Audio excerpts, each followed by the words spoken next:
What's up, and welcome to Filament TV Reviews. I'm Grant Burton, your host for today, and you can follow me on Twitter and Instagram at @the_Grant Burton. In the meantime, I'd appreciate it if you subscribe to my channel, gave me a thumbs up, and leave some comments and feedback down below. But let's get on with the show, and as you can see, today I am reviewing Man in the High Castle Season 3. So I will start by talking about the characters. Well, actually, I'll start by giving my verdict on the show. This is an okay show at best, I would say. It's full of potential, great ideas and concepts, but it never quite hits the mark, I don't think. And this goes for the first two seasons as well. It's not exclusive to this season, but I'll get into it now with the characters. The characters are just a little boring, sadly. They never really come across as interesting. It's not that they're not developed very well. You do get their backstories, you do find out about them. It's just I don't really care about them. I've not been given a reason to root for the good guys.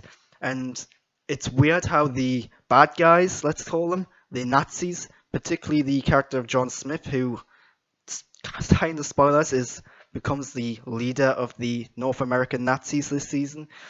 He's probably the most relatable and likable he's probably the most relatable and likable character this season, and I can't help but feel a little uncomfortable by the fact that I relate and like this character, who is a Nazi, way more than I do any of the people on the good side.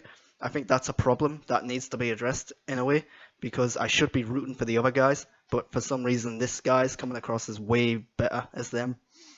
And there are some characters in there who are likable. I would say pretty much all the Japanese characters. Sadly, I can't really remember their names, except for Kido. I do remember him. He's an interesting character, but this season he doesn't really get up to much. But yeah, all of the actual American characters in the Resistance, not that interesting. The man in the high castle himself appears every now and then this season, played by Stephen Root. He's good. I like him. I've seen him in other things. He's a good actor. So when you have a TV show, I like it when TV shows are bold and brave and they do something you don't expect. They did that in the season 2 finale. Not going to say what happened if you haven't seen it, but basically there's a big event that ends the season 2 and it changes things going forward, or at least it should.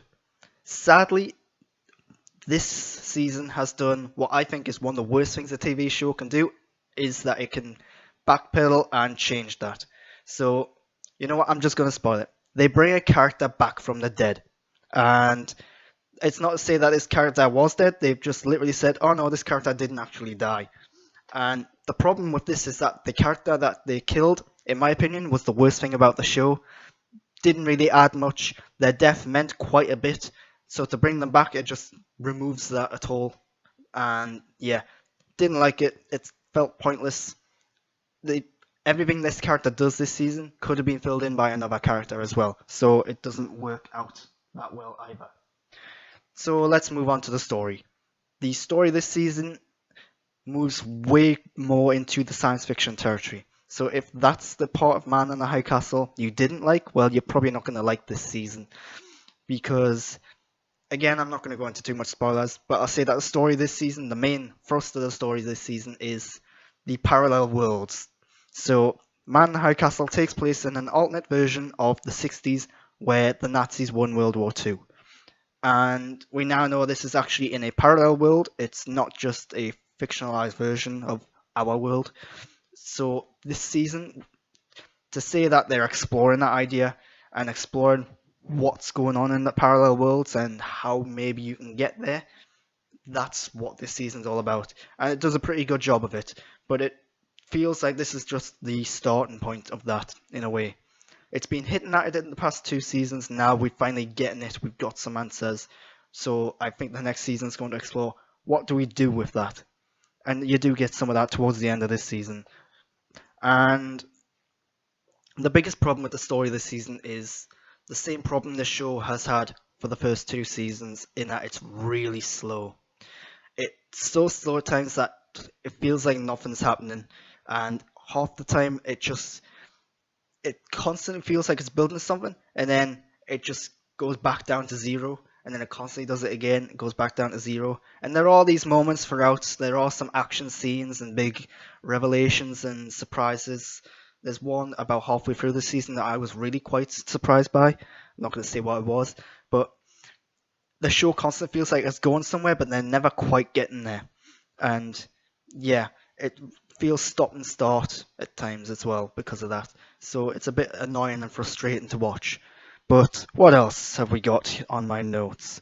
So one of the things I really like about this show is the costumes, the world building, the sets, the mise en scène. They're all brilliant because you've got this like Japanese and Nazi iconography, costumes, and designs merged together in what would be like a fictionalized version of the 60s. So it's very creative, very inventive, very stylish, and there's nothing quite like this on TV. This season, they've clearly upped the budget in terms of CGI. You get a lot more exterior shooting this season, I noticed, and I think it does a really good job of making it feel like this is a lived-in real world. You get a sense of what the world looks like, what the world's actually going through this season, whereas there were just little hints of it in the past because of budget reasons, because they couldn't go out on a grand scale and show that stuff, whereas this season it does go further into that area. So yeah, that's all I've got to say about Mannheim Castle Season 3. It was okay, and I do kind of recommend it if you're interested in like alternate history, science fiction stuff. There are a lot of really good ideas and concepts in here, but it just never quite hits the mark at times. But there are some moments in there, and sadly the characters are a bit of a letdown. What's really interesting about this season in particular is it's strangely relevant now because this is a show where the Nazis won the Second World War, where Nazism is like the main, what's the word? The main way of life, let's say. Well, for some reason, that feels completely relevant to what's going on in real world events and politics right now, and it's bizarre. And like I said earlier, what's really bizarre and somewhat uncomfortable is that the Nazi characters in this often come across as more likable and relatable than the Resistance. And yeah, I'm not sure if I like that or not, because I do not want to relate to a Nazi at all. But yeah, check this out if you want. It is an interesting show. But that's all I've got to say about Mannheim Castle Season 3. If you've liked my review, I'd appreciate it if you gave me a thumbs up, a subscription, and leave some comments and feedback down below. In the meantime, you can follow me on Twitter and Instagram at _Grant Burton. But that's all I've got, so I'm out.